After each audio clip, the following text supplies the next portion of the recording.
आपको प्रेगनेंसी के दौरान शरीर में खुजली हो रही है? क्या आपको शरीर में यह खुजली के कारण नींद नहीं आ रही है? क्या आपको हाथों में, पैरों के तलवों में लगातार इचिंग हो रही है और उसकी वजह से नींद भी डिस्टर्ब हो रही है? तो यह वीडियो अंत तक देखना ना भूलें, क्योंकि कभी-कभी प्रेगनेंसी के दौरान खुजली होना सामान्य हो सकता है, लेकिन कुछ मामलों में यह जो खुजली है उसके और भी डिटेल में रीजंस होते हैं और आपके लिए या तो बच्चे के लिए बहुत बड़ा खतरा भी हो सकता है।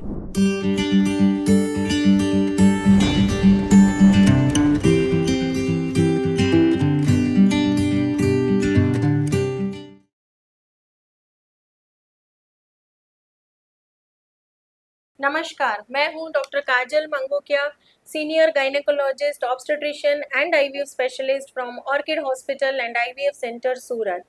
फ्रेंड्स, आज हम बात करने वाले हैं कि प्रेगनेंसी के दौरान जो खुजली होती है, यानी कि इचिंग ड्यूरिंग प्रेगनेंसी, इसका क्या रीज़न होता है। नॉर्मली जैसे प्रेग्नेंट महिला है उसमें खुजली क्यों होती है, कभी वह नॉर्मल है, कभी उसको हम खतरनाक बोलते हैं। कौन सी बातों का ध्यान रखना है, इसका कौन से ब्लड टेस्ट करने चाहिए। आज इस वीडियो में विस्तारित रूप से हम बात करेंगे कि खुजली क्यों होती है, उसका क्या कारण होता है, कभी यह खुजली खतरनाक साबित हो सकती है, उसके लिए कौन से रिपोर्ट करना ज़रूरी है और अंत में हम बात करेंगे कि उसका क्या ट्रीटमेंट होता है। पहले हम बात करेंगे कि खुजली क्यों होती है।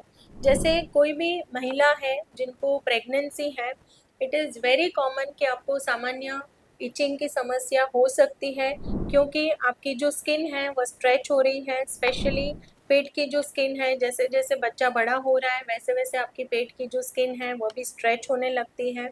दूसरा है कि ब्रेस्ट में भी काफ़ी सारे चेंजेस आ रहे हैं, आपके वज़न भी बढ़ रहा है, तो इन सब की वजह से आपके जो स्किन है वो स्ट्रेच होती है। इवन हार्मोनल चेंजेस भी होते हैं, तो इसकी वजह से भी आपकी स्किन खिंचती है और आपको खुजली, जो सामान्य खुजली होती है वह हो सकती है। जो सामान्य आपको इचिंग होती है ड्यूरिंग प्रेगनेंसी, वो कैसे होती है? तो नॉर्मली जैसे मैंने बताया कि बिकॉज़ ऑफ हार्मोनल चेंजेस और जो स्किन आपकी स्ट्रेच हो रही है, कभी आपने पानी अच्छे से नहीं पिया है, डिहाइड्रेशन है, तो इस वजह से भी आपको खुजली हो सकती है। सामान्य जो खुजली है वह रात में नहीं बढ़ती है। सामान्य खुजली जो होती है वो पूरे बदन में आपको होती है। जो खतरनाक वाली जो इचिंग होती है, जैसे कि हाथ में आपको हो रही है या पैर के तलवों में वगैरह जो होती है, वैसी खुजली जो है उसको हम खतरनाक खुजली कहते हैं।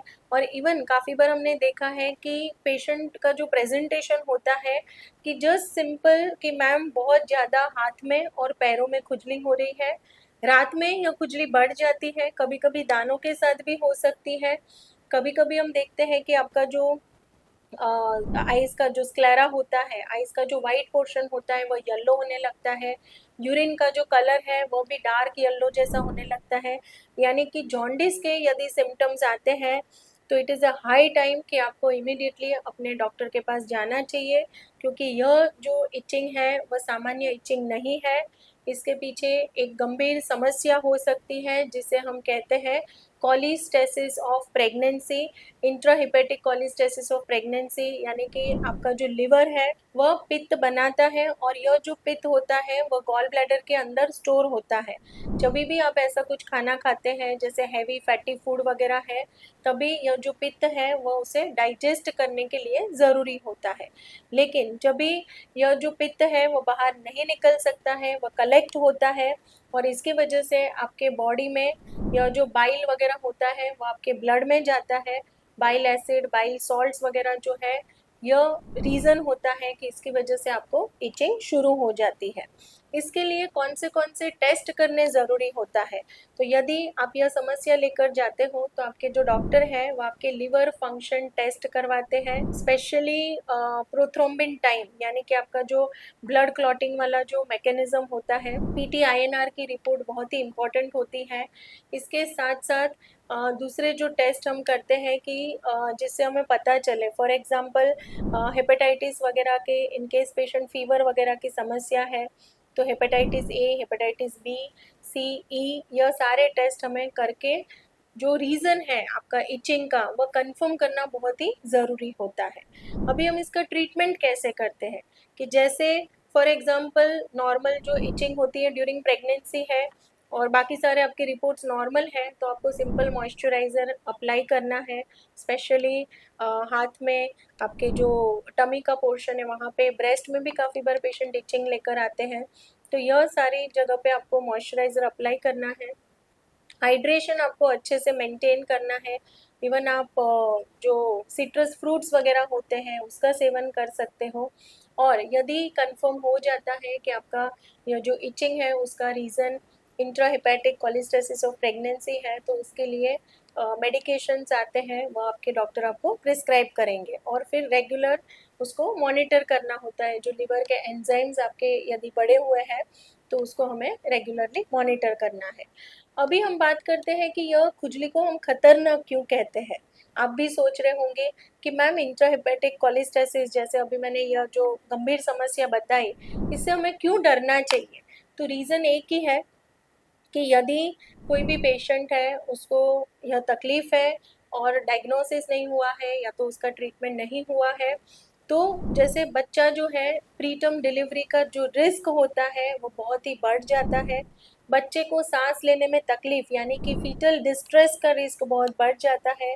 बच्चा अंदर ही पॉटी कर देता है यानी कि मिकोनियम स्टेन लाइकर मिकोनियम का रिस्क बहुत बढ़ जाता है। और कभी कभी यदि अच्छे से ध्यान नहीं दिया है तो इंट्रायूट्राइन फीटल डेथ भी हो सकता है।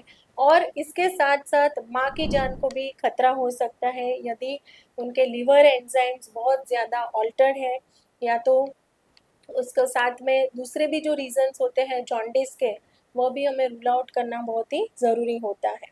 तो फ्रेंड्स, आपको ध्यान रखना है कि आपके वाइफ इन केस वो प्रेग्नेंट है और ऐसी कोई आपको कंप्लेन कर रहे हैं कि रात में हाथ में और पैर के तलवों में बहुत ज़्यादा इचिंग हो रही है, तो यह उनकी जो समस्या है उसको नज़रअंदाज ना करें, क्योंकि बहुत ही बड़ी तकलीफ ला सकता है माँ और बच्चे के लिए।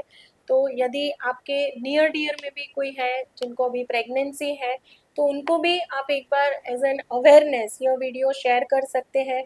अगर आपको वीडियो पसंद आई है तो उसे लाइक कर दीजिए और हमारे चैनल को सब्सक्राइब करना ना भूलें, ताकि प्रेगनेंसी रिलेटेड, फर्टिलिटी रिलेटेड और फीमेल हेल्थ रिलेटेड जो नए नए टॉपिक्स हैं वह रेगुलरली आपको अपडेट मिलते रहे। Thank you friends.